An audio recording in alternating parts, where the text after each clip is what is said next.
ദൈവനാമത്തിന് മഹത്വം ഉണ്ടാകട്ടെ. എല്ലാവർക്കും പ്രഭാത വന്ദനം അറിയിക്കുന്നു. ഒരു പുതിയ ദിവസത്തിൻ്റെ പുലർകാലം കൂടെ കാണുവാൻ വലിയവനായ ദൈവം നമ്മെ സഹായിച്ചതോർത്ത് ഞാൻ ദൈവത്തെ വാഴ്ത്തി സ്തുതിക്കുന്നു. നമ്മെ എല്ലാ സത്യത്തിലും വഴി നടത്തുന്നത് ദൈവത്തിൻ്റെ മാറ്റമില്ലാത്ത തിരുവചനമാണല്ലോ. ആ തിരുവചനമാകുന്ന പന്ന ഭക്ഷിച്ചുകൊണ്ട് ഇന്നത്തെ പുതിയ ദിവസം നമുക്ക് ആരംഭിക്കാം. ഇന്നത്തെ പ്രഭാതമന്നയുടെ ചിന്താവിഷയം അന്തിമ മുന്നറിയിപ്പ് എന്നുള്ളതാണ്. ചിന്തയ്ക്ക് ആധാരമായി തിരഞ്ഞെടുത്തിരിക്കുന്ന വേദഭാഗം യോവേൽ പ്രവചനം 2-ാം അധ്യായം അതിൻ്റെ 28-ാമത്തെ വാക്യം. യോവേൽ 2:28. അതിൻ്റെ ശേഷമോ ഞാൻ സകല ജഡത്തിന്മേലും എൻ്റെ ആത്മാവിനെ പകരും. നിങ്ങളുടെ പുത്രന്മാരും പുത്രിമാരും പ്രവചിക്കും. നിങ്ങളുടെ വൃദ്ധന്മാർ സ്വപ്നങ്ങളെ കാണും. നിങ്ങളുടെ യൗവനക്കാർ ദർശനങ്ങളെ ദർശിക്കും. കർത്താവായ യേശുക്രിസ്തു ഈ ഭൂമിയിൽ ജനിക്കുന്നതിന് മുമ്പ് കർത്താവിൻ്റെ വരവിനെ സംബന്ധിച്ച് മുന്നറിയിപ്പ് നൽകാൻ യോഹന്നാൻ സ്നാപകനെ അയച്ചു. യോഹന്നാൻ സ്നാപകൻ്റെ പ്രവർത്തനത്തെപ്പറ്റി യെശയ്യാ പ്രവാചകൻ ഇപ്രകാരം രേഖപ്പെടുത്തി. നമുക്കറിയാം, യെശയ്യാ പ്രവാചകൻ്റെ പുസ്തകം 40-ാം അധ്യായം അതിൻ്റെ 3-ാമത്തെ വാക്യം. മരുഭൂമിയിൽ യഹോവയ്ക്ക് വഴിയൊരുക്കുവിൻ, നിർജ്ജന പ്രദേശത്ത് നമ്മുടെ ദൈവത്തിന് ഒരു പെരുവഴി നിരപ്പാക്കുവിൻ. കർത്താവിൻ്റെ 2-ാം വരവിന് മുമ്പും ഇപ്രകാരം ഒരു മുന്നറിയിപ്പുണ്ട്. അതെന്താണ്? യോവേൽ പ്രവാചകന്റെ പുസ്തകം 2-ാം അധ്യായം അതിൻ്റെ 28-29 വാക്യങ്ങളിൽ നമ്മളിപ്പോൾ വായിച്ചതാണ്. അതിൻ്റെ ശേഷമോ ഞാൻ സകല ജഡത്തിന്മേലും എൻ്റെ ആത്മാവിനെ പകരും. നിങ്ങളുടെ പുത്രന്മാരും പുത്രിമാരും പ്രവചിക്കും. നിങ്ങളുടെ വൃദ്ധന്മാർ സ്വപ്നങ്ങളെ കാണും. നിങ്ങളുടെ യൗവനക്കാർ ദർശനങ്ങളെ ദർശിക്കും. 1-ാം നൂറ്റാണ്ടിൽ മർക്കോസിൻ്റെ മാളിക മുറിയിൽ വെച്ച് ഇതിൻ്റെ ഭാഗികരമായ ഒരു നിവർത്തീകരണമുണ്ടായി.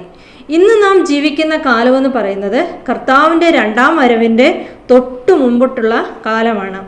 കർത്താവിൻ്റെ 1-ാം വരവിന് മുന്നോടിയായി കർത്താവിന് വഴിയൊരുക്കുവാൻ ദൈവം യോഹന്നാൻ സ്നാപകനെ നിയോഗിച്ചതുപോലെ പരിശുദ്ധാത്മാവിൻ്റെ ശക്തിയാൽ കർത്താവിൻ്റെ 2-ാം വരവിന് വേണ്ടി അനേകരെ ഒരുക്കുവാൻ ദൈവം നമ്മെ ഉപയോഗിക്കുന്നു.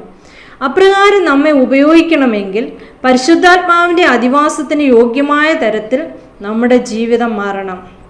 തിരുവചനത്തിൽ എന്താണ് പറയുന്നതെന്ന് നമുക്ക് നോക്കാം.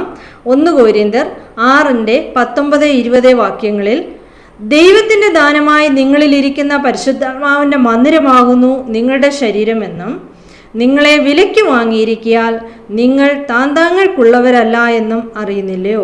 ആകയാൽ നിങ്ങളുടെ ശരീരം കൊണ്ട് ദൈവത്തെ മഹത്വപ്പെടുത്തുവിൻ. പ്രിയമുള്ളവരെ, നമ്മുടെ ജീവിതങ്ങളെ പൂർണ്ണമായി ദൈവഹിതത്തിനായി സമർപ്പിക്കുമ്പോൾ പരിശുദ്ധാത്മാവിൻ്റെ മന്ദിരങ്ങളായി നമുക്ക് മാറുവാൻ സാധിക്കുകയും കർത്താവിൻ്റെ വരവിൻ്റെ മുന്നറിയിപ്പിൻ വക്താക്കളായി നമ്മെ ഉപയോഗിക്കുവാൻ ദൈവത്തിന് കഴിയുകയും ചെയ്യും. ഈ നല്ല പ്രഭാതത്തിൽ നമ്മെ ദൈവം ഉപയോഗിക്കുന്നതിനായി, അല്ലെങ്കിൽ ഈ നമ്മെ തന്നെ ദൈവസന്നിധിയിൽ സമർപ്പിച്ചുകൊണ്ട് ഒരു പുതിയ ദിവസത്തിൽ നമുക്ക് ആയിരിക്കാം. അതിനായിട്ട് കർത്താവ് നമ്മെ എല്ലാവരെയും സഹായിക്കുകയും അനുഗ്രഹിക്കുകയും ചെയ്യട്ടെ. നമ്മെ സമർപ്പിച്ചുകൊണ്ട് നമുക്ക് പ്രാർത്ഥിക്കാം.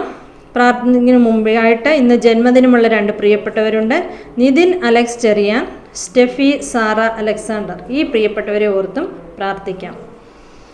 സ്നേഹവാനായ ദൈവമേ, സ്വർഗീയ നല്ല പിതാവേ, നല്ല പ്രഭാതത്തിനായി നന്ദിയോടെ ദൈവത്തെ സ്തുതിക്കുന്നു. അനുഗ്രഹിക്കപ്പെട്ട ഒരു പകൽക്കാലം കൂടെ കാണുവാൻ വലിയവനായ ദൈവം അടിയങ്ങളെ സഹായിച്ചതിനായി നന്ദിയോടെ സ്തുതിക്കുന്നു. കർത്താവേ, ഈ പ്രഭാതം കർത്താവെ കാണുവാൻ കഴിയാതെ എത്രയോ പ്രിയപ്പെട്ടവർ നിമിഷം തോറും ഈ ഭൂമിയുടെ പരപ്പിൽ നിന്ന് മാറ്റപ്പെട്ടുകൊണ്ടിരിക്കുമ്പോൾ എൻ്റെ ദൈവമേ, അവരിൽ നിന്നും അടിയങ്ങൾ ശ്രേഷ്ഠരായിട്ടല്ല എങ്കിലും എൻ്റെ ദൈവത്തിൻ്റെ വലിയൊരു കരുണയും കൃപയും ഇന്ന് പകൽക്കാലം ദൈവത്തെ സ്തുതിപ്പാൻ അടിയങ്ങളോടായിരുന്ന കൃപകൾക്കായി നന്ദിയോടെ സ്തുതിക്കുന്ന പിതാവേ, ഇന്ന് ജന്മദിനമുള്ള പ്രിയപ്പെട്ടവരെ ദൈവകരങ്ങളെ ഏൽപ്പിച്ച് പ്രാർത്ഥിക്കുന്നു. കഴിഞ്ഞ കാലങ്ങളിൽ ഈ നിമിഷം വരെയും ദൈവം അവരെ അത്ഭുതകരമായി അതിശയകരമായി പരിപാലിച്ചതിനായി സ്തോത്രം. ഒരു പുതിയ വർഷം കൂടെ കാണുവാൻ സ്വർഗത്തിലെ ദൈവം അവരുടെ ആയുസ്സിനെ ദീർഘിപ്പിച്ചതോർത്ത് ദൈവത്തെ സ്തുതിക്കുന്ന പിതാവേ, കർത്താവെ, വരും കാലങ്ങളിലും ദൈവനാമമഹത്വത്തിനായി ജീവിപ്പാൻ അനുഗ്രഹിക്കപ്പെട്ട ക്രിസ്തീയ ജീവിതം നയിക്കുവാൻ നിന്റെ മക്കളെയെല്ലാം ദൈവം അനുഗ്രഹിക്കുകയും സഹായിക്കുകയും ചെയ്യണമെന്ന് പ്രാർത്ഥിക്കുന്നു. ഞങ്ങളുടെ രോഗികളായി ഭാരപ്പെടുന്ന പ്രിയപ്പെട്ടവരുണ്ട്, വിഷമത്തിലും പ്രയാസത്തിലും കഴിയുന്നവരുണ്ട്, പലതുമായ പ്രതിസന്ധികളിലൂടെ മനോഭാരങ്ങളിലൂടെ കഴിയുന്ന പ്രിയപ്പെട്ടവരുണ്ട്. കർത്താവെ, എല്ലാവരെയും ദൈവകാര്യങ്ങളിൽ താഴ്ത്തി സമർപ്പിക്കുന്നു. ദൈവത്തിൻ്റെ കൃപയും കരുണയും സമാധാനവും നിന്റെ മക്കളോടെല്ലാം ആയിരിക്കണമെന്ന് പ്രാർത്ഥിക്കുന്നു. ഇന്ന് പകൽക്കാലം അനുഗ്രഹത്തിൻ്റെയും സന്തോഷത്തിൻ്റെയും സമാധാനത്തിൻ്റെയും ഐശ്വര്യത്തിൻ്റെയും എല്ലാ സ്വർഗീയ നന്മകളുടെയും നല്ലൊരു പകർക്കാലം നിന്നടിയങ്ങളെ മാനിക്കണം. വീണ്ടും ദൈവത്തിൻ്റെ നല്ല സാക്ഷികളായി ഓരോ ദിവസവും ജീവിപ്പാടിയങ്ങളെ സഹായിക്കണം. എല്ലാവിധ സ്വർഗീയ അനുഗ്രഹങ്ങളാലും നിറച്ചു വഴി നടത്തണം. പ്രാർത്ഥനയാനും കേട്ടതിനായ സ്തോത്രം. സകലവും ഞങ്ങൾക്കായി ജീവനത്തെ യേശു ക്രിസ്തുവിൻ്റെ വിലയേറിയ നാമത്തിൽ ഏറ്റവും താഴ്മയെ അപേക്ഷിക്കുന്നു. ദയതോന്നി കേൾക്കണം നല്ല പിതാവേ. ആമേൻ. എല്ലാവർക്കും നല്ലൊരു ദിവസം ആശംസിക്കുന്നു.